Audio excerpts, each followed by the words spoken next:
هر چیزی قلبی داره و قرآن هم قلبی داره و قلب قرآن سوره یاسینه و من دوست دارم که در قلب تک تک امت من سوره یاسین قرار بگیره. اون قلب گوشتی خودشونو بکنن بیرون بندازن، قلبشونو تبدیل به قلب قرآنی بکنن. ما کمبود قلبهای قرآنی داریم، به خاطر همین دست قرآنی نمیشه، چشم قرآنی نمیشه، گوش قرآنی نمیشه، شکم قرآنی نمیشه، پا قرآنی نمیشه، به خاطر که قلب هنوز قرآنی نشده و تسلیم امر خدا نشده.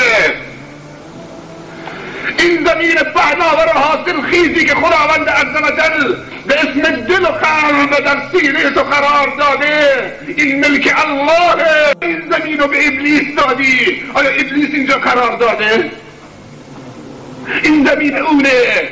بذر محبت الله باید درش بکاری که مال خودش و خودش داده. نگذار که ابلیس برزگر دلت و قلبت این زمین پهناور باشه. اگر بذر دست اون دادی، بذر شرک و کفر و معصیت و بغض و کینه و حسادت و دشمنی و تمرد میکاره. اما بریم الله چی میکاره؟ اول محبت خودش، بعد محبت پیامبرانش، بعد محبت فرشتگانش، بعد محبت قرآنش، بعد محبت دینش، بعد محبت فقرا و مساکین و صالحین و مسلمین. نهایتا تو میشی محبت. با این گوش و چشم و پا و دست همه میشی مرد محبت. محبت یعنی چی؟